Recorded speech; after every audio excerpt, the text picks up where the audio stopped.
Olá, está no ar o programa 3 a 1 aqui na TV Brasil. Hoje o nosso convidado é o economista Marcelo Neri, da Fundação Getúlio Vargas, que recentemente lançou um livro mostrando o forte crescimento da classe C, que já soma mais da metade da população brasileira.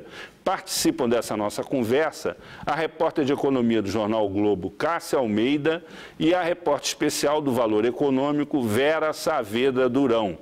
Nós vamos assistir agora uma reportagem sobre esse assunto.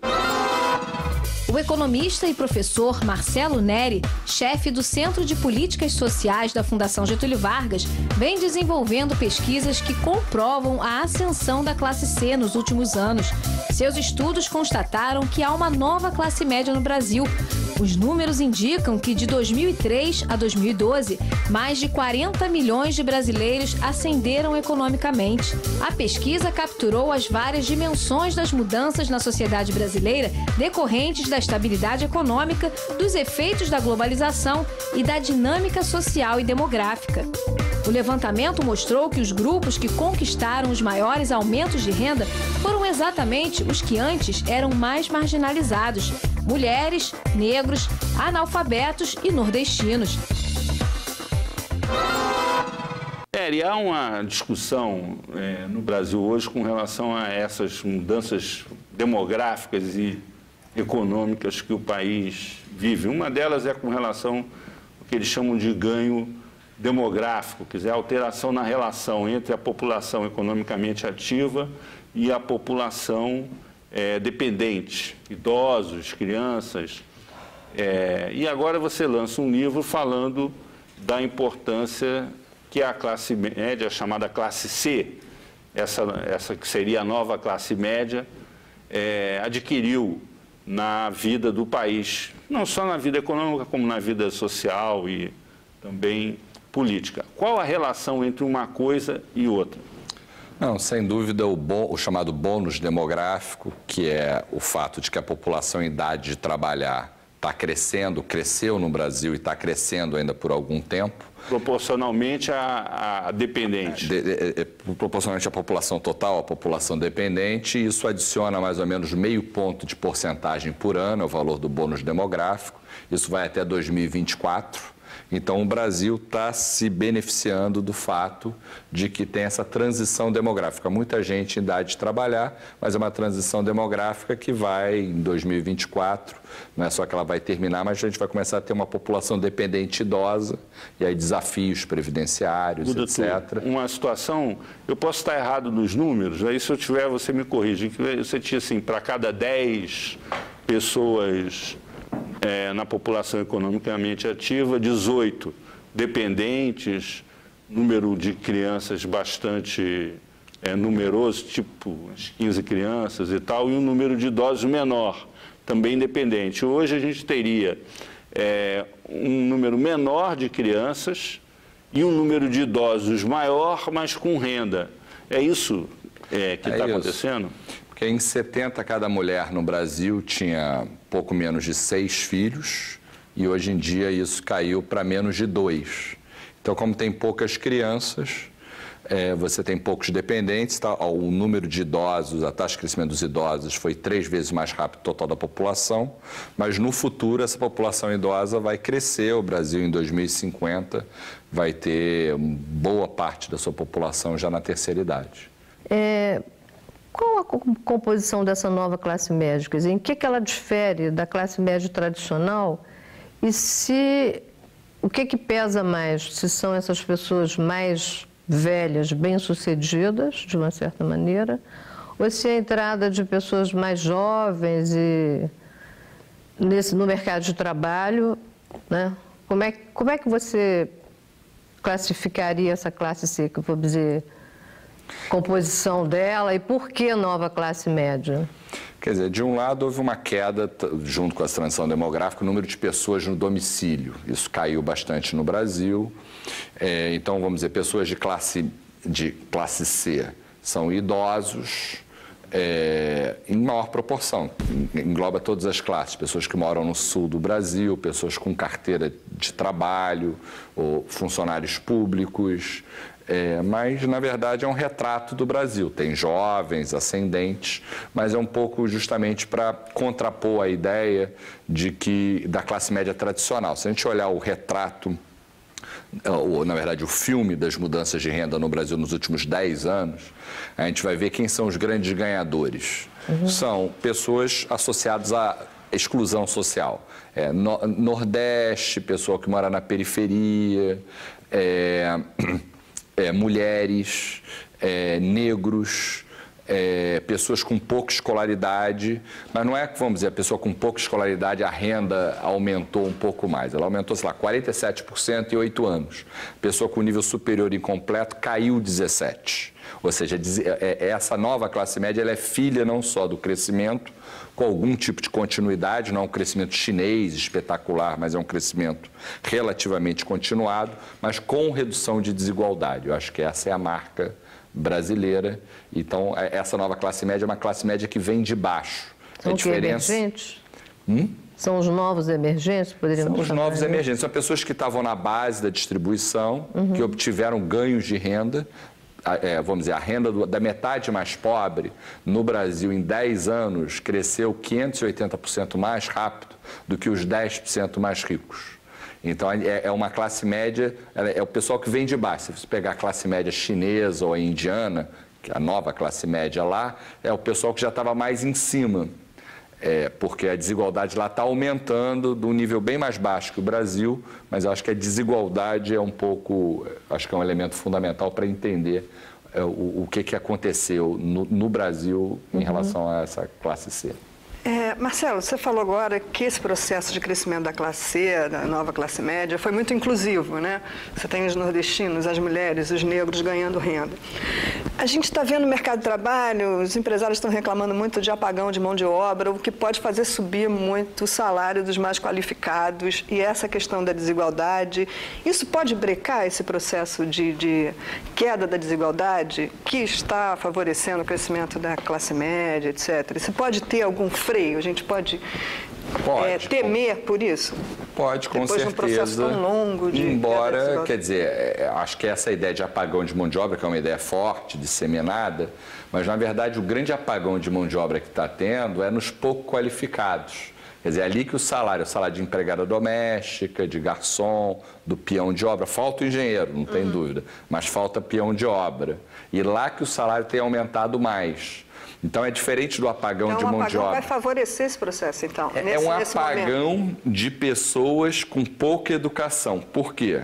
Porque no Brasil você tinha muito analfabeto funcional, você ainda tem bastante. Só que você diminuiu a oferta das pessoas, essas pessoas chegaram ao ensino médio, vamos dizer, um filho de um peão de obra, ele, na verdade, ele não quer ser peão que nem o pai dele, porque ele não vê como uma profissão, ele está querendo cursar o ensino médio, está no ensino médio, ele quer uma profissão diferente. Então, falta peão de obra, falta empregada doméstica.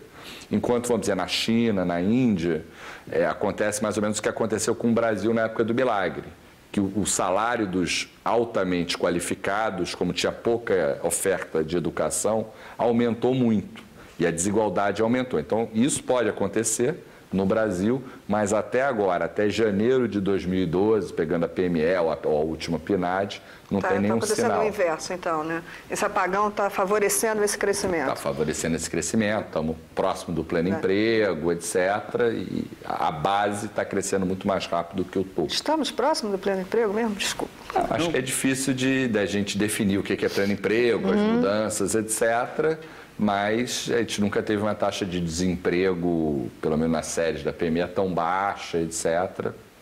Eu acho que não estamos, porque, na verdade, ele continua caindo, né? Ano após ano vai chegar um ponto que talvez não dê mais para cair. Nós temos uma pergunta de telespectador para você. Pode-se comparar a classe C brasileira com a classe D da Europa? Num certo sentido, quer dizer, essa classe C, é importante dizer que ela não é uma classe média europeia nem americana, ela não tem 2 carros na garagem, nem almeja isso, está fora. Porque a gente tem muito modelo de classe média, a classe média americana é um modelo mundial. Agora, essa classe média é uma classe média brasileira, ela está no meio da distribuição brasileira, mas ela é uma classe média também mundial. Por quê? Porque a classe média, a distribuição de renda no Brasil é muito próxima da distribuição de renda do mundo, seja o nível de renda per capita, ajustada por paridade, por custo de vida, seja a desigualdade de renda no Brasil é parecida com a desigualdade do mundo. Ela não é uma classe média americana ou europeia. Agora, qualquer país que se comparar com os Estados Unidos vai ser pobre, vai ser pobre. Agora, há uma questão seguinte, do ponto de vista da renda, ela se equipara. Agora, do ponto de vista do consumo, qual é a distância que existe? Não, existe, quer dizer, a renda média e o consumo nos Estados Unidos, mesmo depois da crise, foi $100 dia por americano. A gente está muito longe disso. Agora, tem um dado surpreendente que é o seguinte, eu acho que as empresas e várias pessoas tendem a olhar para essa nova classe média como consumo ponto, como se fosse esse... E, na verdade, o que a nossa pesquisa mostra, até o subtítulo do livro, que é O Lado Brilhante dos Pobres, que é basicamente o que está se destacando, o que está propulsionando essa classe média é o trabalho. É a carteira de trabalho, é sair de um nível muito ruim de educação para um nível menos ruim de educação. São transições, mas muito associadas ao lado do produtor. A gente fez uma corrida entre 2 índices, o índice do produtor e do consumidor, usando a mesma métrica, são comparáveis. O índice do produtor cresceu 38% a mais entre 2003 e 2009 do que o índice do consumidor. Na década de 90, tem um sociólogo famoso, que na época era o nosso presidente da República, ele olhando os censos 2000 e 91, ele falou, não, como é que a gente fala de crise de produção, crise de desemprego, olha o tamanho do consumo. Naquela época o consumo andava menos do que a produção, crise de desemprego. Hoje em dia ambos crescem nos últimos anos, mas o lado da produção, emprego com carteira, educação do pai, dos filhos, etc. Eu sou positivo em relação a essa nova classe média, sobre a sustentabilidade dela. Eu acho que ela não é movida apenas, como muitos às vezes sugerem, a crédito ao consumidor e programas sociais. Isso é parte da cena, mas não é a parte principal. Quando você fala de indicador de índice de produção, você está elencando esses atributos da atividade produtiva. O sujeito tem carteira assinada, previdência, etc. Exatamente. Quando você fala do índice de consumo, você está elencando o Bolsa Família, cartão de crédito, crédito bancário, esses elementos que são associados ao poder de compra das pessoas, é isso? Sim, a partir da PNAD, aquilo que você consegue pegar, mas a mim me surpreendeu, não era a minha aposta, a minha intuição era de que o lado do consumidor está andando mais forte do que o do produtor, mas os dados me mostraram o contrário disso. Então, acho que o grande símbolo dessa nova classe média não é o cartão de crédito ou mesmo o carro, é a carteira de trabalho. Carteira assinada. Carteira assinada, é um instrumento de trabalho. Dentro dessa sua averiguação aí, né, que é a carteira de trabalho, quer dizer, nesse momento, a indústria brasileira está vivendo uma certa crise, inclusive em função da importação de bens, da desvalorização, da valorização excessiva do real. Se fala muito em desindustrialização, né? E o Parque Industrial Brasileiro sempre foi um parque industrial forte, maior da América Latina, né? Você falou aí que você acha que esse fenômeno da redistribuição de renda e da ascensão da classe C é sustentável. Mas você tem atualmente, em 2010, o Brasil cresceu 7%, o ano passado 2,7%, esse ano as projeções são em torno de 3%, com crescimento de 2% para a indústria. Se houver um tranco na indústria brasileira, quer dizer, você acha que se sustenta esse fenômeno da redistribuição de renda que nós estamos vivendo, com o aumento dessas classes. Inclusive, eu queria só acrescentar o seguinte, que na última entrevista que você deu, a sua expectativa era de um aumento da classe A e B. Eu queria saber em cima de que isso aí pode ser mantido, ser sustentado. Acho que a indústria ela reflete muito a tradicional classe média, mas hoje em dia emprego industrial, mesmo nas áreas metropolitanas, não é mais do que 12% dos ocupados. Então, quer dizer, sem dúvida, um tranco na indústria afeta quem trabalha na indústria e tem um efeito multiplicador, é importante, etc. Mas, nos últimos anos, esse processo já tem acontecido e, porque, vamos dizer, por um lado, o câmbio está valorizado, então isso é ruim para a indústria que não consegue competir lá fora. Agora, para o consumidor brasileiro, para o trabalhador brasileiro, o poder de compra dele aumentou. Ele até viaja, coisa que ele não viajava, etc. Então, para a indústria, sem dúvida, é muito ruim. Agora, isso já vem acontecendo há algum tempo e eu acho que isso reflete o fato de, quer dizer, quem está perdendo nesse processo é a indústria. Sem dúvida, alguns anos, mas o maior empregador é o setor de serviços, de comércio, a agricultura teve um desempenho razoável, mas eu não acho que, quer dizer, hoje em dia não é mais uma sociedade, vamos dizer, apenas industrial. O Brasil tem uma diversificação de produção, agricultura, commodities e a indústria lato sensu, não só a indústria de transformação, está tendo um desempenho razoável. Agora a indústria mesmo está perdendo espaço e aí o governo até hoje vai lançar pacotes, etc. Você acha então que isso não ameaça esse seu cenário? Não, eu acho que não, até porque já vem acontecendo há algum tempo. Sem dúvida é muito preocupante, por exemplo, você entender assim, por exemplo, em 9 anos, quanto é que cresceu a renda de São Paulo? 7%. Quanto é que cresceu a renda no Nordeste? 42%. Então não é uma diferença de 40%, é uma diferença de 400%, 300%.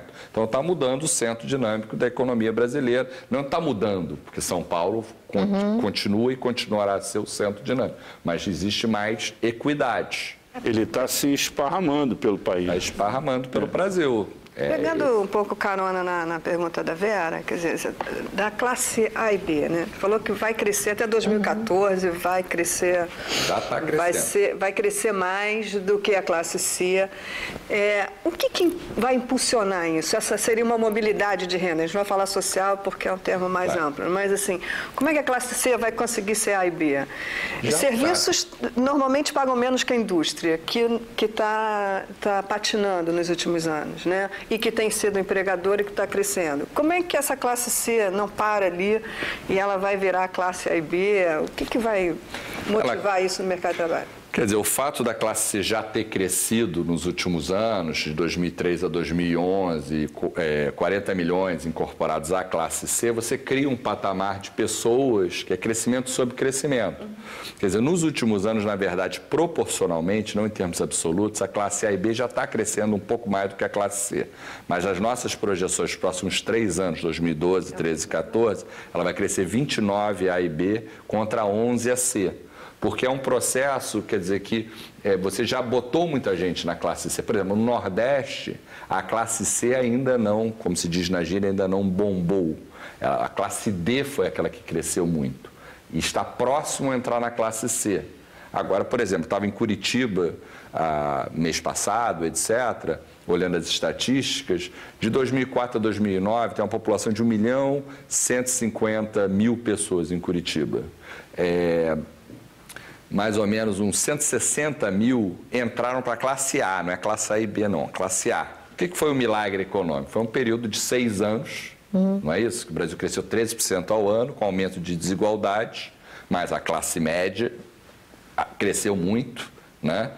A pobreza caiu muito, apesar do aumento de desigualdade. A gente já está vivendo um processo que já dura de desigualdade já há 11 anos, entrando no 12º ano, de redução de emprego com carteira desde 2004, você deu um salto, crescimento, etc. Eu acho que o Brasil está andando melhor em termos relativos ao resto do mundo nos últimos anos do que no período antes de 2008, quando o mundo todo crescia. Então, nós vamos fazer um intervalo. Voltamos daqui a pouco com 3-1, entrevistando o economista Marcelo Neri.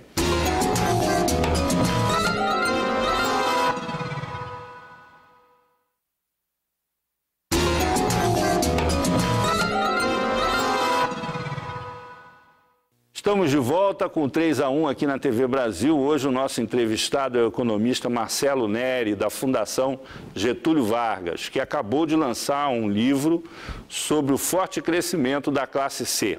Participam dessa nossa conversa a repórter de economia do jornal O Globo, Cássia Almeida, e a repórter especial do jornal Valor Econômico, Vera Saavedra Durão. Nós vamos continuar a entrevista com uma pergunta de telespectador. O que eu queria saber, afinal, é se é a renda individual ou familiar que está criando essa nova classe. Acho que, na verdade, são as duas coisas, né? Quer dizer, na verdade, tem um fenômeno muito importante que é a redução do tamanho dos domicílios. Se olhar a renda familiar, ela não cresceu tanto, porque os domicílios estão menores. E caiu bastante, caiu 10% em 6 anos. Então, vamos dizer, então, na verdade, a renda dos indivíduos está aumentando, mas o fato, e com isso a renda familiar está crescendo, e, em particular, a renda que está crescendo mais é a renda do trabalho, que eu acho que é um ponto importante. Você quer, traduzindo aqui para o nosso telespectador que não é economista nem estatístico, quando você fala isso, você está se referindo ao fato de que você tem mais pessoas trabalhando numa família, vivendo no mesmo domicílio, é isso? Mas os domicílios estão menores, porque as pessoas estão famílias tendo menos são menores. Filhos, e ou os filhos mais velhos, assim, deixaram de ser aquela geração canguru que ficava em casa, sinal de prosperidade, foram construir sua vida à parte. Então, existe uma divisão entre a renda do indivíduo está crescendo, está crescendo até mais do que a renda familiar, porque as pessoas estão reunidas em famílias menores. De que essa família canguru, ela começou a diminuir de proporção, vamos dizer assim? Porque a época de crise, etc., os filhos tendem a ficar mais junto aos pais, porque não tem condição de fazer a sua vida fora, etc. E hoje em dia as pessoas não só estão tendo menos filhos, como os filhos que elas têm, eles saem mais cedo de casa. Marcelo, na sua última avaliação de pobreza e desigualdade, que é um tema que você domina muito, 2011 foi um ano que superou médias históricas de queda de pobreza e queda de desigualdade. Só que a gente cresceu 2,7%, né? Foi um crescimento muito pequeno, perto da capacidade que o país tem de crescer. Então, foi abaixo do que a gente cresceu, né? Como é que a gente conseguiu isso? Como é que a gente conseguiu avançar em indicadores sociais fortemente com um crescimento do PIB tão pequeno? Por causa da desigualdade, quer dizer, a desigualdade nos últimos 12 meses, pegando a PME de janeiro de 2012 em relação a janeiro de 2011, refletindo bem em 2011, o que foi, ela está caindo até mais rápido do que estava caindo antes.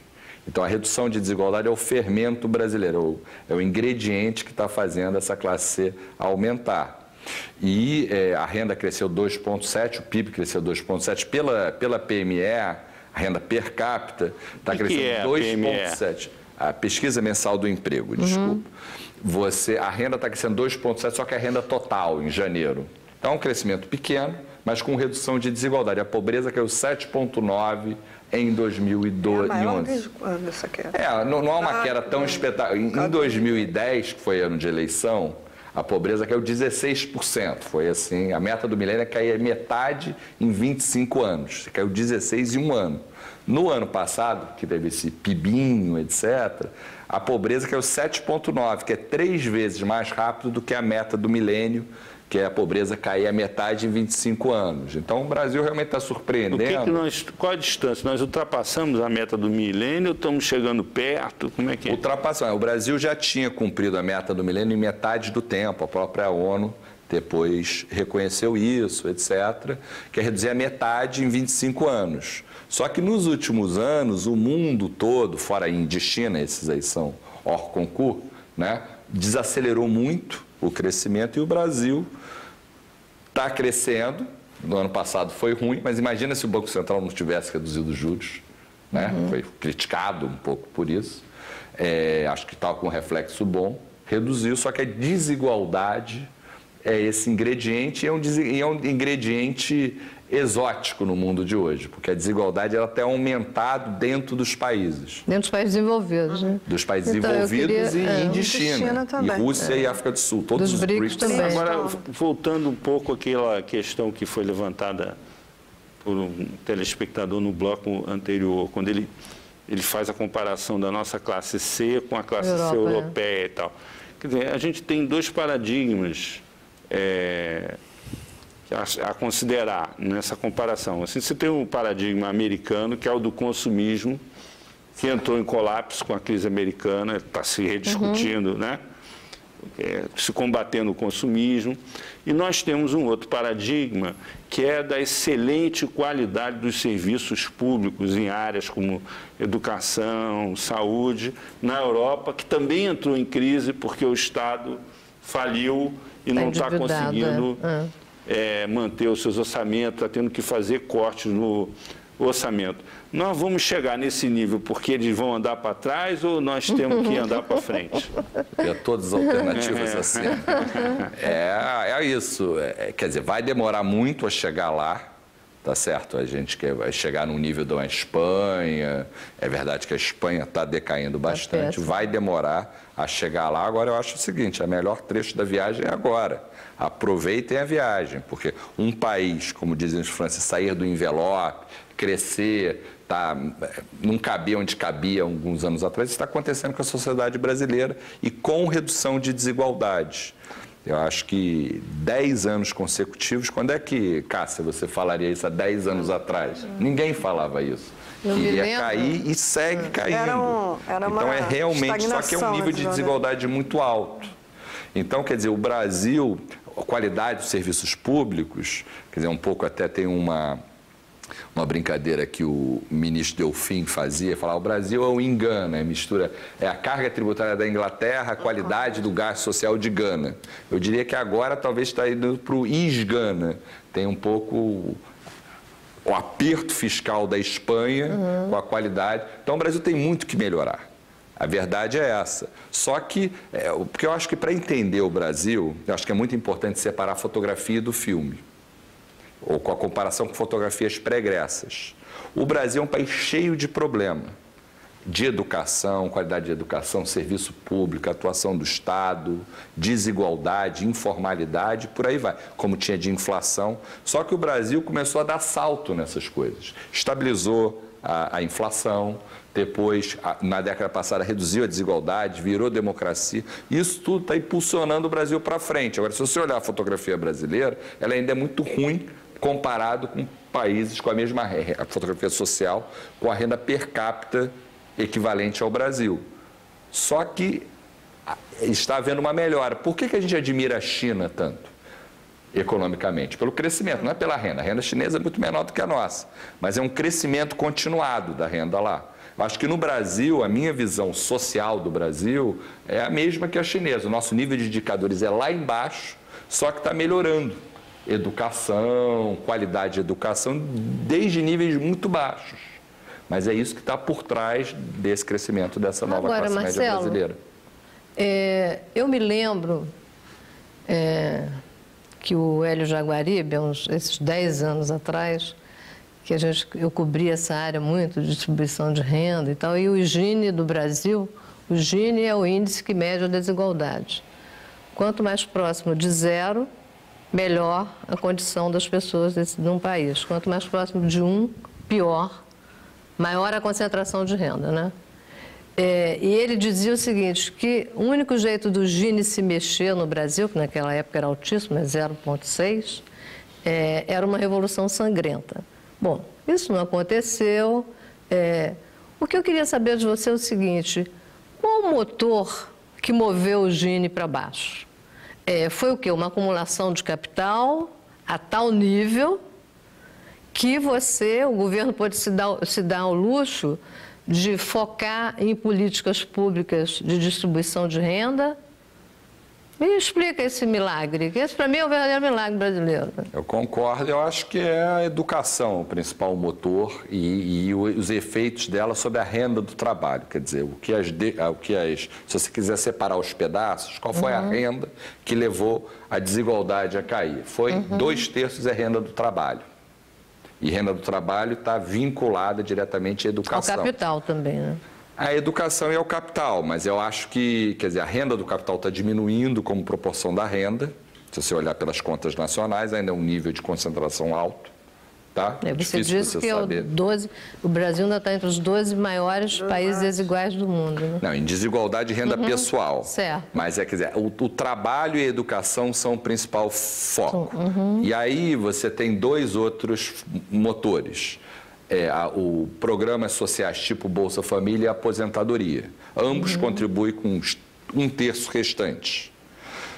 17% Bolsa Família, 16% Previdência. Só que cada real que você gasta com Previdência te custa 380% mais cara a redução de desigualdade do que via Bolsa Família. Então, acho que programas sociais, transferências públicas tiveram papel. Eu acho que é bom que o papel principal foi por educação. Por que custa mais caro? Porque não vai tanto para o mais pobre. Quer dizer, vamos dizer, em 2000, o piso da Previdência, um salário mínimo, a meta do Antônio Carlos Magalhães, na época, que liderava essa discussão sobre isso, era o salário mínimo virado de $100. Hoje em dia, o salário mínimo está mais de $300. Está $300. É o piso da Previdência em termos reais. Aumentou e a pessoa tem uma renda de 620. A renda que ela gostaria de ter, não. Mas um pobre tem uma renda, pela estatística oficial, que eu acho baixa, é R$70 por pessoa, um extremamente pobre. Isso é linha de pobreza? A linha de pobreza oficial, de extrema pobreza. A nossa linha é R$155. O Bolsa Família ele tem uma capacidade de chegar aos mais pobres muito mais forte do que aumento do salário mínimo. A questão da aposentadoria, a gente está vendo a população idosa crescer. Eu me lembro que na época, antigamente, se dizia que esse era um dos problemas que a gente podia ter. Você aumentar muito a pobreza entre os idosos, porque cresceu o número dos idosos, eles não tinham renda. Isso também não ajudou a gente a diminuir a pobreza? Não, quer dizer, sem dúvida. Só que hoje em dia, a taxa de pobreza entre crianças é 7 vezes maior do que entre os idosos. Pobre das crianças. Pobre do futuro do país, se a gente não investir. Mas como é que isso é medido, é mensurado? Não, você pega o consumo da família, ou a renda per capita da família e a taxa de pobreza. O Brasil, inclusive é uma das coisas que, acho que nos últimos anos, o Brasil tem gastado mais com as crianças, seja Bolsa Família, seja via educação, que é o principal canal, gasto em educação fundamental, subiu de 3,5% para 5% do PIB, você avalia a qualidade de educação. E essa é, indo na sua pergunta, a fonte da revolução que o Brasil pode viver, não uma revolução sangrenta, mas uma revolução de mudar as estruturas econômicas. Agora, pelos seus próprios cálculos, quando você fala aí da Previdência, né? A classe E, segundo a sua mensuração, se eu não estou enganada, a renda dela vem quase toda da Previdência, né? Não, a Previdência ela é muito importante na classe C. O piso previdenciário na classe D. Tá? Então quem ganha acima do piso previdenciário está na classe AB. A classe E é Bolsa Família. Quer dizer, todas as classes, o principal é renda do trabalho. Não, a classe D que você está dizendo é do piso previdenciário. Piso previdenciário. É o salário mínimo. Salário mínimo. A classe E, que são os pobres, renda abaixo de R$155, tal, a renda do trabalho é o mais importante, mas onde é que a Bolsa Família é mais importante de todas as classes? É na E. O piso previdenciário na D, a aposentadoria em geral na C e a aposentadoria acima do piso na AB. Então, esse é um pouco o mapa das fontes. A aposentadoria sustentaria um pouco essa classe C também, né? Não, sem dúvida. E até, vamos dizer, esse reajuste que teve em essa janeiro... Essa nova classe média também tem o papel firme da aposentadoria. Teve um único problema é até que ponto essa parte é sustentável, porque você tem que... Como é que você vai financiar isso no futuro? E esse aumento do emprego formal? Não faz, no curto prazo ajuda, sem dúvida. Então, nós vamos fazer um intervalo. Voltamos daqui a pouco com 3-1, entrevistando o economista Marcelo Neri.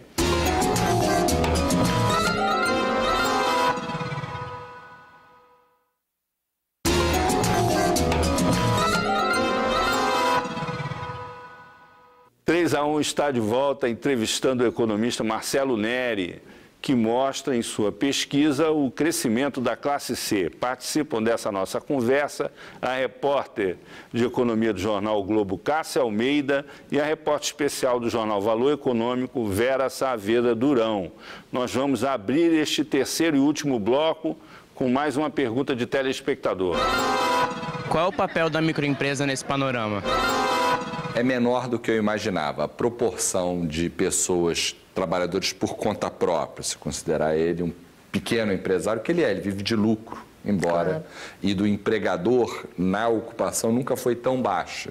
Na verdade, o motor dessa nova classe média é muito o emprego com carteira em empresas grandes. E quando você pergunta para o trabalhador, um trabalhador que ele é conta própria, empregador, um pequeno empresário, ele fala que ele quer mudar de emprego, 3 vezes mais do que um empregado com carteira ou um funcionário público. Então, quer dizer, na minha visão, eu não gostaria que fosse assim, mas é do jeito que as coisas são, o processo brasileiro de crescimento está sendo pouco baseado em microempresa. Apesar de ser responsável boa parte dos empregos da economia, não é onde está crescendo mais. Por que isso está acontecendo? Está acontecendo, quer dizer, as empresas, as maiores empresas são aquelas que estão, o emprego em grandes empresas é o que está crescendo em todos os setores. Primeiro, o emprego formal está crescendo no Brasil, não é porque aumentou o número de estabelecimentos. Isso está crescendo o tempo todo, mas em 90 estava crescendo também. É o tamanho dos estabelecimentos que está crescendo em termos de número de empregados. Houve uma consolidação das empresas, está vendo? Fusão o processo e aquisição, IPOs, abertura de capital de empresas, etc. Você tem esse processo e não é porque setores, vamos dizer, petrolífero, que são grandes empregadores, está crescendo. Até agora não, até daqui para frente pode ser. Não é o pequeno pode ser bonito, mas não é o que está crescendo no Brasil. Então você está destruindo 2 mitos aí. Um de que a concentração de capital elimina emprego, porque ela está havendo e os empregos estão aumentando. Exatamente. E o outro é de que as pequenas empresas, as microempresas são as que empregam mais, quando na verdade elas estão empregando proporcionalmente menos, é isso? A taxa de crescimento, olhar para a fotografia e para o filme, tá certo? O crescimento do emprego no Brasil é porque as empresas grandes estão empregando mais gente. E é diferente um pouco, vamos dizer, do indiano, onde você tem aquelas pequenas empresas, o indiano quer se tornar um milionário abrindo uma fábrica de software em Bangalore e começar. No Brasil, eu acho que está faltando esse sentido empresarial, que eu acho que é muito importante para a inovação na economia, inovação e para a equidade, mas eu me surpreendi com isso. Para mim foi um mito que caiu para mim mesmo. A gente crescendo os serviços, não tende a crescer também a microempresa? Ter mais microempresas? Eu acho que a gente tem que ter mais microempresas. Acho que teve uma revolução aí do lei do empreendedor individual, que pode facilitar no futuro. Você tem programa de microcrédito federal mesmo, o programa Crescer, que eu acho que é uma boa direção, interessante. Mas a verdade é que a microempresa brasileira ainda não prosperou. Quem está prosperando a grande capital, né? Empresa, essa que consegue lidar bem com a carga tributária no Brasil e vai competir no exterior. É isso. Agora, qual é o perfil dessa microempresa? Você tem um diagnóstico para isso? Quer dizer, o que faz com que uma pequena empresa dê certo e cresça e o que inibe a criação dessa empresa? Acho que você está indo no ponto porque talvez elas não estejam crescendo, porque é muito difícil você fazer negócios no Brasil, né? No ranking Doing Business do Banco Mundial, que é qual a dificuldade de você fazer negócio, o Brasil está um dos últimos lugares, se não no último lugar do ranking. A taxa de juros no Brasil é muito alta. Carga tributária. Carga tributária é grande, ou seja, não é fácil você fazer negócio no Brasil, você ser um pequeno empresário. Se você está numa empresa grande, você pode ter um departamento que vai administrar essa questão fiscal, vai tentar, de alguma forma, acesso a crédito acesso a mercados externos, seja de crédito, seja de mercado de... Mas isso está acontecendo no Brasil, não era aquilo que eu apostava. Acho que os últimos 10 anos no Brasil, se eu tivesse feito apostas naquilo que eu achava, eu estaria na classe E hoje. Porque ia perder tudo. Ia perder tudo, o Brasil está surpreendendo. Marcelo, falar em classe E, Agora, Como é que está o programa da presidente de tirar os miseráveis da pobreza? Da pobreza. Eu acho que está andando, a pobreza está caindo no Brasil. Quantos miseráveis tem hoje no Brasil? Isso é um assim, ponto vamos dizer... sensível, né? Digamos assim. Usando, eu acho que, quer dizer, segundo os dados oficiais, é 16 milhões de extremamente pobres, renda abaixo de R$70 que é por a linha pessoa. Para o programa, né? Só que se você usar a PNAD... Pesquisa Nacional por Amostras do Domicílio. Que é uma pesquisa de orçamentos familiares, que é uma pesquisa melhor, vai cair menos da metade. Por quê? Por quê? Porque o censo não pega bem a renda das pessoas. Você está dizendo que há uma contradição estatística aí. Exatamente. Os dados do censo mostram a população maior de miseráveis que, na verdade, seria metade. Eu acho que é uma diferença enorme, uma pesquisa mais gigantesca, a diferença. Precisa. Exatamente. Não é um desvio assim muito escandaloso, grande, não? Principalmente porque o censo pega todo mundo. Para quem lida com a pesquisa. As duas pesquisas são do IBGE? São do IBGE, muito bem feitas, só que a POF ela pega a renda não monetária das pessoas, pega a renda de programas sociais melhor. É a pesquisa mais detalhada nisso. Então, acho que poderia ser pior. Se o governo anunciasse que tinha 8 milhões e passasse para 16, seria um problema. De 16 para 8, politicamente dos falando. males o menor, né? Mas eu acho que é ruim. Você está olhando... Você faz um cálculo que eu acho que necessitaria de 1 bilhão e 300 milhões, não sei em quanto tempo, para você erradicar totalmente a pobreza no país. Isso eu acho uma quantia até pequena, né? Não, é uma quantia pequena. Como é que é isso? E o Brasil é complicado? Eu acho que não. Acho que o Brasil descobriu, nos últimos 10 anos, de que é quando surgiu Bolsa Escola, Bolsa Alimentação, Bolsa Família, etc., de que é barato. Por isso que eu falo, assim, esse dinheiro do Bolsa Família, e agora você está começando a ter programas locais que complementam o Bolsa Família. Já tem 9 estados que já tem isso, tal, municípios.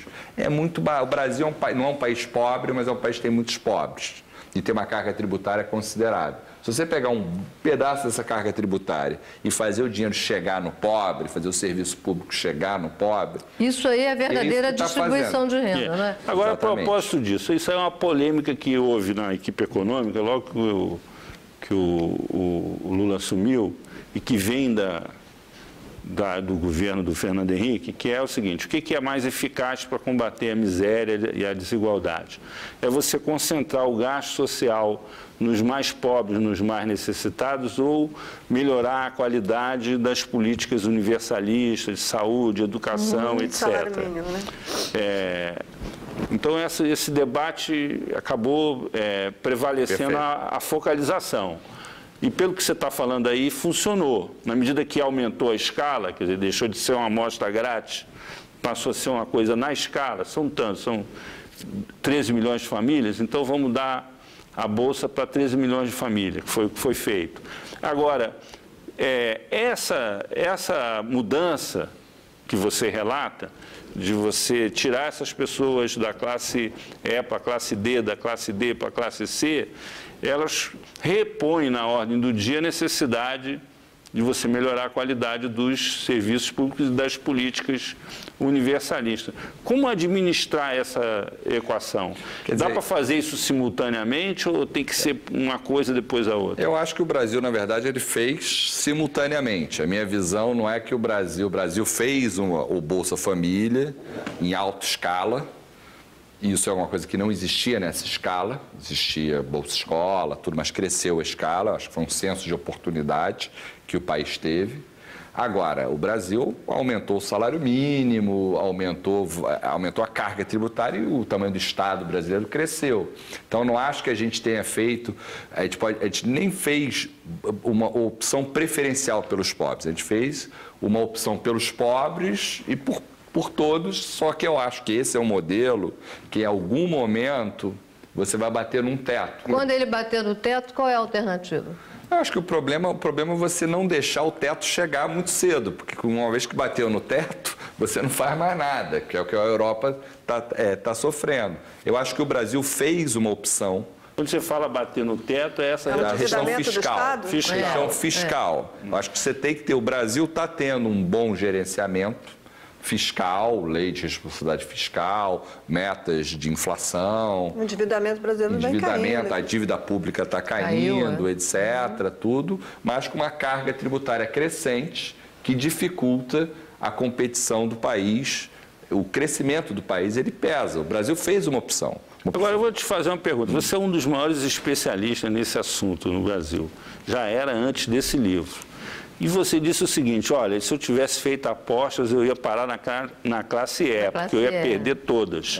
Então, isso tudo que você está falando aconteceu quase que intuitivamente, quer dizer, não estava muito no programa. Não houve um planejamento. Não estavam nas expectativas. O que teu livro agora pode contribuir para que daqui para frente as coisas sejam feitas de uma maneira mais científica, vamos dizer assim? Eu acho que você estabilizou a economia, botou a criança na escola, você começou a pensar em botar a criança na escola, depois você estabilizou a economia, a Constituição fez o SUS. Então, é um processo de inclusão, virou democracia, né? É um processo. E, então, eu acho que, quer dizer, morar no Brasil, se você está se guiando pelo espelho retrovisor, o carro não vai continuar na estrada. Marcelo. Há uma cena a cada momento.